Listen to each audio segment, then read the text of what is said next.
आज का हमारा टॉपिक है work done by gravitational force. तो work done by gravitational force क्या होता है? Work done by gravitational force ये होता है कि सपोज मेरे पास, ये मैं एक डायग्राम बना लेता हूं, ए बी सी और डी, ये 4 पॉइंट है। यहां मैंने एक बॉडी रखी, यहां से मैं इसे इधर मूव कर रहा हूं, इसका डिस्प्लेसमेंट सपोज इस तरफ डी है, इस पर ग्रेविटेशनल फोर्स किधर एक्ट कर रही है? डाउनवर्ड। ठीक है, अब इसे मैं इधर पुश करूं, लेकिन देखिए मैंने आपको लास्ट लेक्चर में बताया था कि आपको ये बात, इस बात का लाजमी ध्यान रखना है, आपको वर्क किसके लिहाज से पूछा जा रहा है। यहां पे आपको पूछा जा रहा है work done by the gravitational force. तो बाय द ग्रेविटेशनल फोर्स अगर मैं देखूं तो ग्रेविटेशनल फोर्स और डी में क्या एंगल आ रहा है? 90 डिग्री। तो ये जब हॉरिजॉन्टल चल रहा होगा तो work done by the gravitational field हमारे पास क्या हो जाएगा? वो 0 हो जाएगा। तो यहां से हम यहां पर अपना पहला पॉइंट लिख लेते हैं कि work done by the gravitational field will equal to 0 किसके लिए? For horizontal path. ये आपने हमेशा के लिए अब याद रखना है। ओके, अब ये बॉडी यहां पर आ गई है, सपोज ये डिस्टेंस जो है h है। अब इसे ऊपर की तरफ जाना है, b से c की तरफ। इस पर ग्रेविटेशनल फोर्स जो है किधर लग रही है? डाउनवर्ड लग रही है। इस पे किधर लग रही थी? डाउनवर्ड। ग्रेविटेशनल फोर्स हमेशा वर्टिकली डाउनवर्ड होती है। तो आप यहां देख सकते हैं कि यहां पर हमारे पास एंगल कितना बन रहा है? 180 डिग्री बन रहा है। तो अगर एंगल 180 डिग्री बने तो हमारे पास वर्क का आंसर क्या होता है? नेगेटिव आंसर आता होता है। तो अगर मैं इस वाले सिनेरियो के लिए वर्क कैलकुलेट करूं तो work done from B to C, मतलब वर्टिकल हाइट के लिए अगर बात करूं तो क्या आ जाएगा? F G H cos 180 degree which is equal to minus M G H. F G is equal to, मैंने एम जी लिखा है क्योंकि ग्रेविटेशनल फोर्स बेसिकली वेट होता है। वेट हम किसके बराबर रखते हैं? एम जी के बराबर रखते हैं। ओके, तो पता क्या चला, हमारे पास work done by the gravitational force will be negative for upward vertical motion. ये हमारा दूसरा एमसीक्यू बन गया। अब इसी तरह अगर हम यहां पर कोई बॉडी है, ये बॉडी, यही अगेन ये वाली हाइट क्या आ गई? h आ गई। अब ये डाउनवर्ड आ रहा है, ग्रेविटेशनल फोर्स भी किधर है? वो भी डाउनवर्ड है। दोनों के बीच एंगल क्या बना? 0 डिग्री बना। तो यहां पर क्या आ जाएगा हमारे पास? एफ जी कॉस 0 आएगा इस जगह पर। अगर मैं इस जगह के लिए सॉल्व करूं तो मेरे पास work done by the gravitation क्या आ जाएगा? F G H cos 0 degree आ जाएगा। तो यहां से मेरे पास आंसर क्या आ जाएगा? Plus M G H.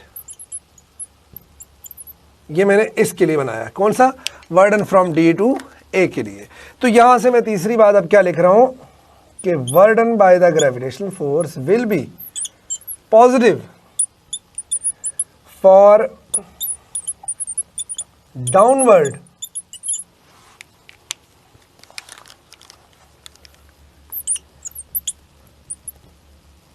Vertical motion. ठीक है, ये मेरे पास वर्टिकल मोशन है।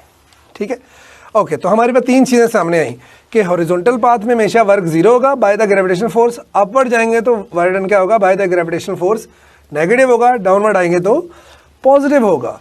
तो यहां से हम एक इंपॉर्टेंट कंक्लूजन पे पहुंचते हैं। नंबर 1 कि work done by the conservative force अगर हम बात करें तो ये मेरे पास सपोज 3 रास्ते हैं। ये मेरे पास बन गया पाथ 1। एक रास्ता यहां से, ये सपोज ए है, ये भी है, यहां से जाने का रास्ता है, इसको मैं कह देता हूं पाथ 2, और एक ये मिडल वाला रास्ता पाथ 3। तो हमने क्या देखा कि चाहे आप इस रास्ते से ऊपर जाएं, चाहे आप इस रास्ते से इधर पहुंचे, या चाहे आप इस रास्ते से जाएं, तो यहां से पता क्या चलता है, अगर मैं इस रास्ते को मैं नाम दे दूं सपोज ये नाम आ गया सी और ये नाम आ गया डी, तो मैं ये क्या देखता हूँ कि work done from A C to B, work done from A to D and then B, और again work done from A to B. ये इस पाथ के थ्रू जाए, इस पाथ के थ्रू जाए या इस पाथ के थ्रू जाए, तीनों वर्क क्या होते हैं हमारे पास, वो इक्वल होते हैं और वो किसके बराबर होते हैं हमारे पास, -mgh के बराबर होते हैं। तो यहां से हमारा पहला एमसीक्यू क्या बना कि जो work done by gravitational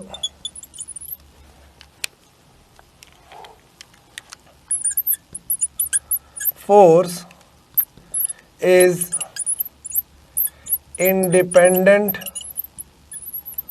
of path होता है, ये पाथ पे डिपेंड नहीं करता। और दूसरी बात यहां पर ये भी हमारा एमसीक्यू और ये भी, work done for close path, work done by the gravitational जो है फोर्स उसकी बात कर रहा हूं, for close path it will be equal to 0। मैं आपको समझा देता हूं, जैसे देखें आप यहां से यहां गए, हॉरिजॉन्टल वर्क हुआ, तो work done by the gravitational force जो हॉरिजॉन्टल के लिए क्या होता है 0, इधर से इधर तक 0।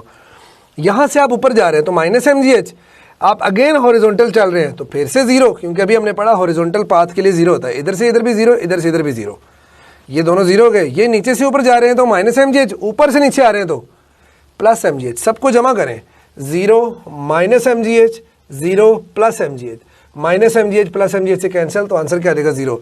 तो आप अगर क्लोज पाथ में चले तो work done by the gravitational force for the close path is equal to क्या होता है 0 होती है।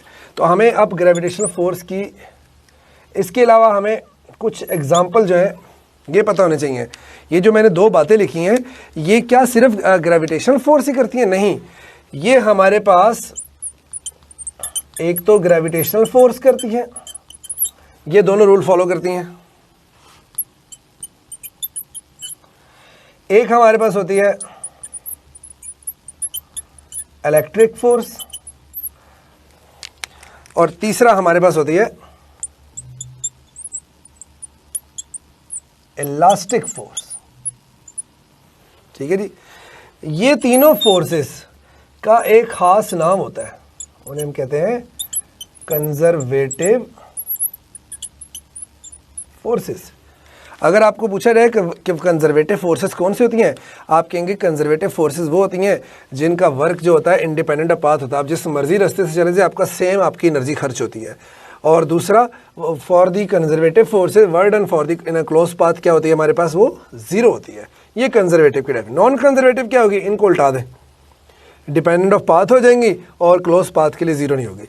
तो नॉन कंजर्वेटिव की क्या निशानी है, फ्रिक्शन वगैरह हमारे पास। आप ऐसा करें, आपको सिर्फ कंजर्वेटिव याद रखनी है, ई और जी से जो स्टार्ट हो रही हैं वो हमारे पास क्या है, कंजर्वेटिव फोर्सेस है। बाकी जो हमारे पास है वो कौन सी हैं, नॉन कंजर्वेटिव फोर्सेस है।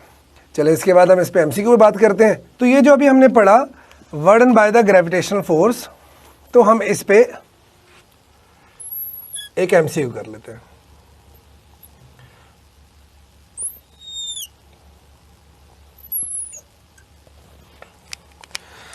ये मेरे पास इनिशियल पॉइंट ए है और ये मेरे पास फाइनल पॉइंट बी है।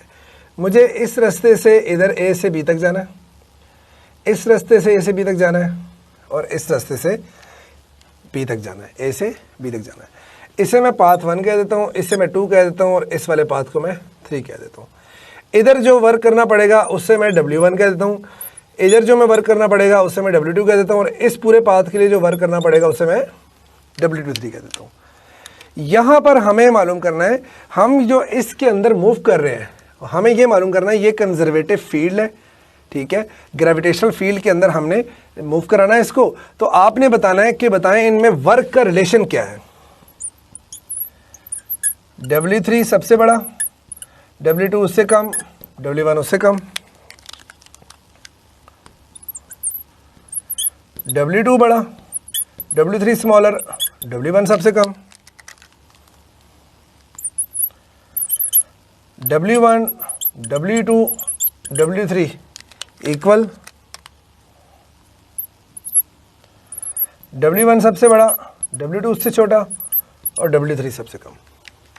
तो देखिए मैंने क्वेश्चन में आपसे क्या पूछा कि हमें वर्क डन करना है ना कंजर्वेटिव फील्ड। तो अभी मैंने आपको बताया कि कंजर्वेटिव फील्ड में हमारे पास क्या होता है, work done by the gravitational field या कंजर्वेटिव फील्ड भी हो सकता है। ग्रेविटेशनल फोर्स या gravitational field is the part of conservative field, मतलब उसके एक पार्ट है, उसके एक एग्जाम्पल आप कह सकते हैं। जैसे कंजर्वेटिव फोर्स की काफ़ी सारी एग्जाम्पल्स हैं, उसमें क्या होता है, इंडिपेंडेंट ऑफ पाथ होता है। आप चाहे इस रास्ते से जाएं, इस रास्ते से जाएं या इस रास्ते से जाएं। तो हमारा ऑप्शन फिर क्या हुआ, करेक्ट ऑप्शन चार्ली ऑप्शन हमारा करेक्ट ऑप्शन हो जाएगा।